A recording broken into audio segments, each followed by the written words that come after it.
Il l'a laissée enceinte. Dans la grande cité de Ségouville vivait un homme que beaucoup considéraient comme un pilier de la ville, Bakary Traoré. Industriel accompli, propriétaire de plusieurs entreprises des terrains, il représentait aux yeux du public la réussite incarnée. On le voyait régulièrement dans les grands événements politiques, dans les mosquées lors des prières de fête, ou encore à la télévision lorsqu'il finançait un nouveau forage ou une école. Pourtant, derrière cette image irréprochable, se cachait un homme dur, calculateur et profondément injuste. Bakary avait eu 2 femmes dans sa vie. La première, Fatoumata, était une femme douce et effacée qui lui donna une fille, Aïcha.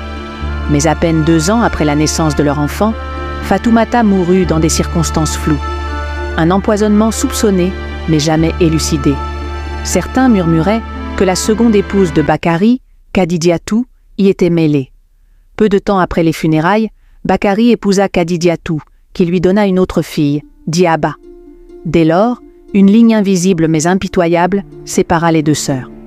Aïcha fut reléguée à un rôle de domestique dans sa propre maison. On lui refusait le droit de s'asseoir à table, de porter de beaux habits, d'avoir des amis, ou même de rêver. Chaque jour, elle se levait à l'aube pour balayer la cour, laver les habits, préparer le petit déjeuner, puis disparaissait dans les coins sombres de la maison, pendant que Diaba, couverte de bijoux et de parfums, partait à l'école en voiture avec sa mère. Diaba, elle, n'avait jamais connu la contrainte. Habituée aux caprices satisfaits, elle grandit dans le luxe, mais aussi dans la débauche. Dès l'adolescence, elle commença à fréquenter des milieux louches. Les boîtes de nuit illégales, les amitiés douteuses, les soirées alcoolisées faisaient partie de son quotidien. Bakary, aveuglé par son amour exclusif pour Diaba, refusait de voir la vérité. Jusqu'à ce qu'une nuit change tout. L'arrestation survint un vendredi. La police lança une descente dans un club clandestin du quartier périphérique de Ségouville. Plusieurs jeunes filles furent arrêtées, dont Diaba. La nouvelle tomba comme un coup près sur Bakary, qui était en pleine réunion avec des investisseurs chinois. Il quitta brusquement la salle, téléphona à toutes ses relations, offrit des enveloppes pleines à quelques officiers, mais cette fois, les choses étaient des plus compliquées. Le commissaire en charge, nouvellement nommé, voulait montrer qu'il ne se laisserait pas corrompre. Mais il laissa une porte entrouverte. « On peut libérer Diaba si quelqu'un prend sa place !» Alors Bakary eut une idée monstrueuse. Il fit venir Aïcha dans son bureau.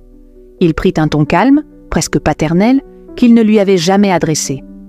Il lui parla de Diaba, de la famille, de l'honneur. Il lui promit de l'envoyer à l'université, de lui acheter un ordinateur, de lui construire une chambre privée. Aïcha, qui ne vivait que d'espoir ténu et de silence, se laissa convaincre. Elle accepta, croyant qu'enfin, son père l'avait reconnue. Le lendemain, elle fut arrêtée à la place de Diaba. En quelques heures, elle se retrouva enfermée, sans avocat, sans procès, sans défense. Sa cellule était sombre, humide et sentait le métal rouillé. Elle partageait cet espace étroit avec une femme d'âge mûr, au regard perçant, Mariam. Mariam était là depuis 6 mois. Accusée à tort d'avoir tué son mari, elle attendait un jugement qui ne venait jamais. Pourtant, elle n'était ni brisée, ni résignée. Elle avait ce regard des femmes qui ont vu l'enfer, mais refusent de s'y installer. Dès les premiers jours, elle prit Aïcha sous son aile. Elle lui apprit à se protéger, à comprendre les règles de la prison, mais surtout, elle l'écouta. Et Aïcha, pour la première fois depuis longtemps, parla.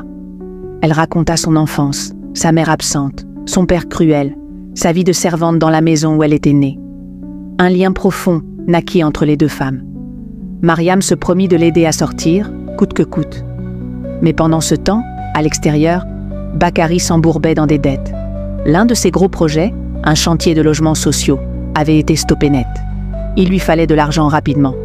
C'est alors qu'il conclut un marché abject avec un vieil associé, Sékou Doumbia, un homme influent mais aux mœurs douteuses. « Je te donne ma fille aînée, tu fais ce que tu veux d'elle, et tu épouses Diaba ?» ajouta-t-il. Sékou accepta. Il exigea qu'Aïcha soit livrée dès sa sortie. Bakary s'arrangea pour faire libérer la jeune fille. Il lui dit simplement « Tu dois aller passer une nuit chez un vieil ami. Ensuite, tout ira mieux. » Aïcha obéit. Elle pensait que c'était un entretien pour un travail. Elle ne savait pas que derrière la porte sombre de cette villa luxueuse se trouvait un homme qui l'attendait, tapi dans l'obscurité. Ce qu'elle ignorait encore plus, c'est que cet homme n'était pas Sékou. C'était Moussa, le fils de Mariam, revenu en ville pour gérer les affaires de sa mère malade. Ce soir-là, Moussa croyait rencontrer une escorte envoyée par un ami pour détendre son esprit après un long voyage. Mais quand il vit le regard d'Aïcha, il sut qu'il y avait erreur. Pourtant, manipulé, piégé, il n'interrompit rien. Ni l'un ni l'autre ne se parla. Et dans cette nuit de silence, un lien invisible se forma. Lorsque Mariam apprit ce que Bakari avait fait, elle entra dans une rage froide. Elle ordonna à son avocat d'attaquer en justice pour obtenir réparation, mais surtout, elle fit venir Aïcha chez elle.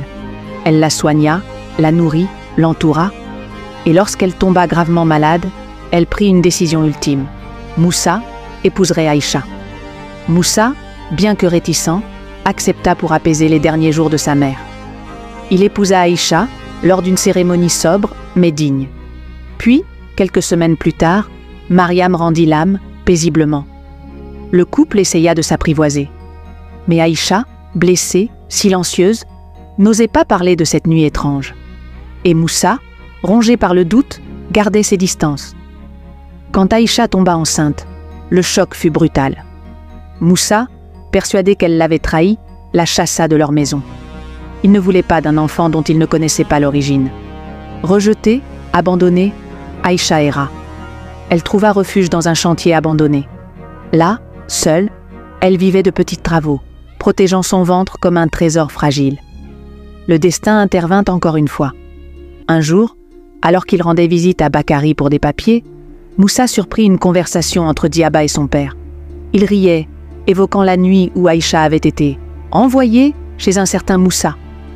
Quand Bakari ajouta en riant « Et dire qu'il ne saura jamais qui laissait le père », Moussa sentit le sol se dérober sous ses pieds. Le lendemain, il chercha Aïcha partout. Il la trouva affaiblie, couchée sur un carton, son ventre rond sous ses haillons. Il tomba à genoux, le cœur lourd, les yeux pleins de remords. « Pardonne-moi » souffla-t-il. « Je ne savais pas. L'enfant est de moi. Je suis un imbécile. » Ils s'enlacèrent, longtemps, en silence. Quelques mois plus tard, Aïcha mit au monde une fille. Ils la nommèrent Mariam, en hommage à celle qui avait tout changé. Bakari, lui, perdit tout.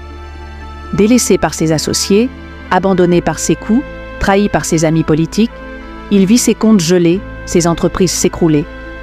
Il finit comme jardinier dans un quartier périphérique.